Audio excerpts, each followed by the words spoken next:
Hello, true duelists. Craig Fee here with the midweek update, and by that I mean the ban list is finally here.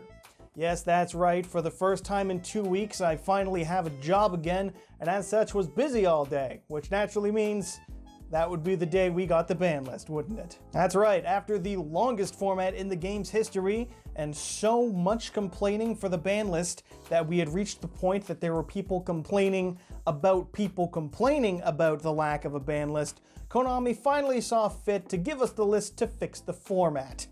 And by fix the format, I of course mean disappoint the entire player base, as I have seen not a single person talk about this list in a positive sense. At all.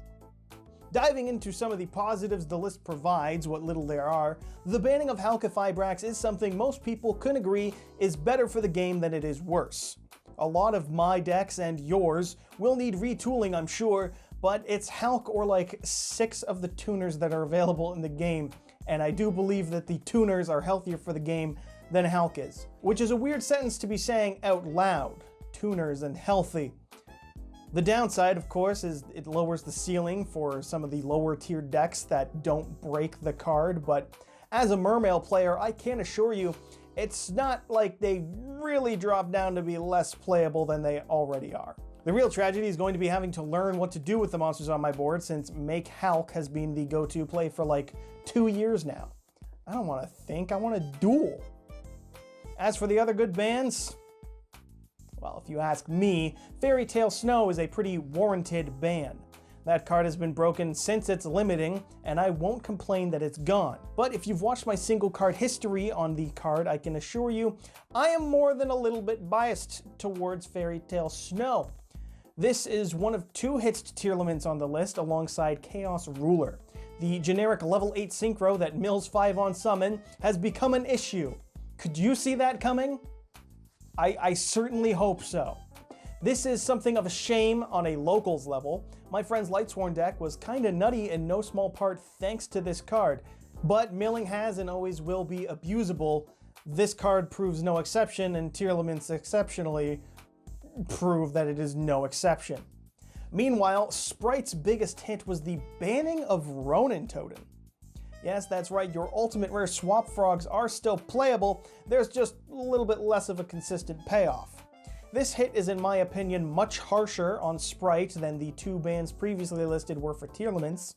Again, maybe coming from a bit of a biased place, I am a Paleo Frog player as well, but even with my want for Ronin Totem to be legal, this is clearly done to be hitting Sprite's end board by not allowing them to as easily make Totally Awesome with the Frog engine, which is technically now hindered. I'm not going to argue that, so long as you ignore that Sprite Elf can bring back a Swap Frog sent off a Swap Frog. Don't tell anybody that can be doable. Will this be a thing that happens often, if at all? I don't know, but if you'd ask me, I'd have preferred them to ban Totally Awesome. Keep the frogs playable as an engine, and to, you know, address the actual problem with the cards and end boards of the format. C'est la vie.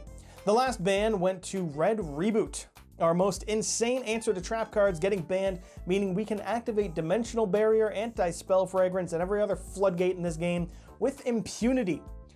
Not much else to say here. I kind of would have preferred it at 3, but as it is, it was already a sacky one-of against back row decks, so I guess we take what we can get. It's not ideal, but doesn't really matter because at the end of the day, it's gone. Unlike some of the other cards that are not gone, because that wraps it up for the banned cards list. For our limits, Konami made some sensible changes and some very weird ones. Steam the Cloak and O-Lion were only banned because of Halq initially, and without Halq it makes sense that they can come back. I've seen talk that maybe Steam the Cloak will be a problem in Tearlaments, but then again, apparently everything's a fucking problem in Tearlaments, so what else is news? Now we can, more importantly, dream of the day where Glow-Up Bulb can go back to the pre-Halq world and come back to 1, even though I really know it probably shouldn't. Also limited was a Pointer of the Lotus. While not shocking to see, it is still unexpected if you can follow that train of thought. It is a great card to side in when you are going first, able to rip a key piece from the opponent's hands on top of full information about everything that they have and where to best use your interruptions. I can see why they would limit it, but it enters the sack zone, which is a horrifying term to use in a video where you plan on monetizing it. Sack zone. Might have to come up with a better term than that. This will be yet another wacky one-of in future duels if players choose to continue playing it that will steal some duels and otherwise will remain a piece of weird-ass card art in the history of Yu-Gi-Oh! And the last 3 cards limited were all formerly banned cards. Cyberjar is a comedic card that won't see play competitively, but with its unbanning, we could possibly see a print of this card with PSCT, which is funny to imagine being real. And speaking of real, it's the base of the word really. And really, who cares about Cyberjar? It'll be funny at some local somewhere and completely forgotten otherwise. No, it's the other 2 limits that have caught my eye, and I'm sure many others.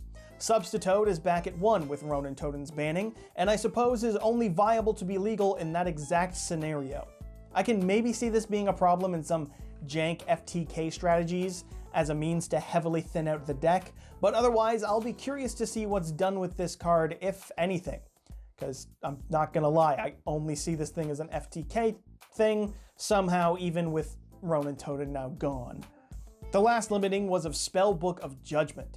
As a player who played this game in 2013, this terrifies me to my core. And I know the OCG did this and it did essentially nothing in the competitive sphere. I don't care about that. I care about my nightmare flashbacks to Jaugenlock's an insurmountable advantage for a kid who at the time was playing Heroics. Was I doomed to lose regardless? Yes. Did that make Spellbook of Judgment any less broken at the time? No. This will, in all honesty, probably be fine, but to me speaks to the insane power level of the game that it is fine. A decade ago, I would have told you this card should have been banned indefinitely alongside something like Imperial Order. I guess that proves how stupid I am, because wrong on both counts. Pew pew. Fucking, what are these ban lists, man? On to the unlimited section. It's pretty unremarkable here. Verite Anaconda is banned, so we can put Fusion Destiny back to 3. Hauk is now banned, so Shooting Riser's pointless limit isn't needed anymore. Nadir Servant's pointless limit has been undone. Ben 10 at 3 means Drytron is back and relevant when you ignore tier limits. And Dynamite is back, which is fine when you ignore my deep-seated hatred for True Draco as a deck. Light Stage rejoins the meta 12 formats later than it could have, and Wall of Revealing Light may soon reveal how bad the ability to pay massive amounts of life points can be when needed, if not forgotten outside of some weird Chalice Line monthly top from MBT in the future. Who knows? Only time will tell. And that makes up the sum totality of your list. But what are the takeaways?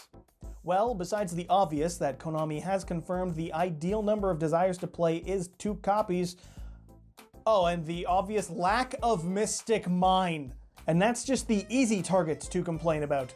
This format has plenty of degenerate, unfair, and put plainly unfun cards to deal with. And I had to edit that on the fly because the script originally read interact with.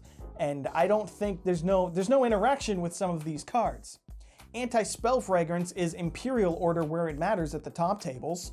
Super Polymerization has become a nightmare thanks to the printing of Garuda, making it so live against so many decks.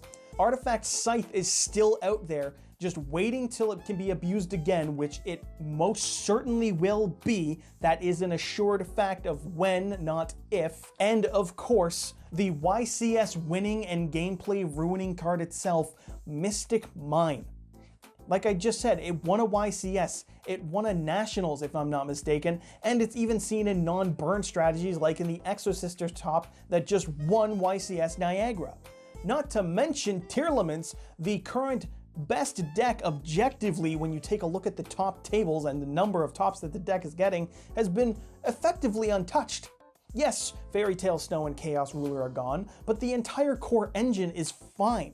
I get not wanting to hit the new deck, but Ronin is a way harsher hit for sprites to lose, and if you're going to ignore problem cards in the Tearlament core engine, you can still hit prominent threats and problems in that deck like Lightsworn Curious. There are ways to go about it that are better than what they did. They just elected not to for whatever reason. And with the Ishizu cards being printed in the near enough future in Magnificent Mavens, I'm pretty sure we're looking at a Tier 0 format. And you can call that a Tier 0, as in tiers, like Tearlaments. It's a written joke, so it works best when I say it verbally. The lack of impactful hits to the metagame on this list at large, and the lack of care for the community's take on what it is we want from the game, specifically with the ignoring of Mystic Mine in general, all coupled with the lack of hits that, while maybe aren't needed, would be at least taken as a sign of good faith that our thoughts and our experience is in mind when we play this game, in the form of, say, hitting Artifact Scythe, if nothing else, are just some of the reasons why this list is, in my opinion, a dud. I can fully understand why it leaves a bad taste in players' mouths. We want this game to be the best it can be, and this list simply does not get us to that point. And that's without mentioning the number of Mystic Mine spellbook builds that I'm seeing pop up on my Twitter feed. Will it be great? I don't know. It triggers my 2013 PTSD, and that is far more important than any sort of meta viability that I can report to you right now. And that about wraps it up for this video, but in the future I may try to do something else more differently, which, fun fact, is the exact end sentence of this script, despite the fact that I now have to ramble. Thank you, past me, for writing this so poorly. You see, I don't know if this is the type of thing you want in the future. There are plenty of content creators putting out effectively the same video here. Are you interested in hearing my take on the ban list? I'm not against giving it, I just want to provide to you the best content possible. So if you like this video, please let me know in the comments, yes, or if you're thinking, we've got 7 other people telling us that Hulk being banned is good, and Ronin Toden being banned is weird, and why not Toad? So can you give us something else different? In which case, I'll try to come up with something a little more different for the next ban list. I'm here to grow, baby. 1,600 subs and counting. Not much else to say. Thank you for watching. Leave a comment if you enjoyed or if you didn't. And as always, subscribe to YGO Strats so you too can be a true duelist.